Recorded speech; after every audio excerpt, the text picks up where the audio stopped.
Magtutudlong artist mihatag og mga portrait isip regalo sa iyang labing unang class advisory nga mograduar na sa junior high school.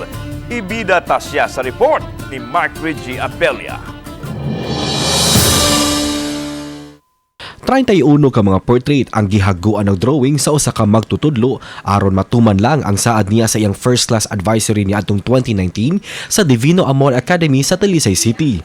Mahinungdanon alang kan teacher Jason Lania, usa ka MAPI teacher nga makitang milampos ang iyang giisip nga labing unang mga estudyanteng gitudluan maong Actually, sir, kato siya nga portrait, that was a promise way back 2019.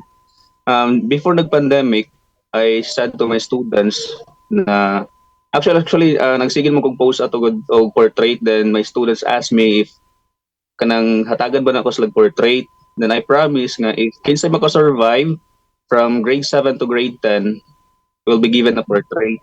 Patod niya nga 51 ka mga estudyante ang iyang gisaaran. Apan 31 lang niini ang mipadayon sa pagtungha sa ilang eskwelahan ug milampos gayud.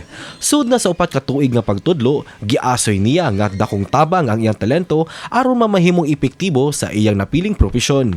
Busa mensahe niya sa iyang mga estudyante. Akong message lagi sila, padayon lagi sila sa pag-eskwela. Bahalag lisod kay ang kwarta makita ram gid na. Kung mo stop man gud ta tungod sa kwarta, mas magkalisod ko atong kinabuhi kay tungod dili na to pursue atong dreams.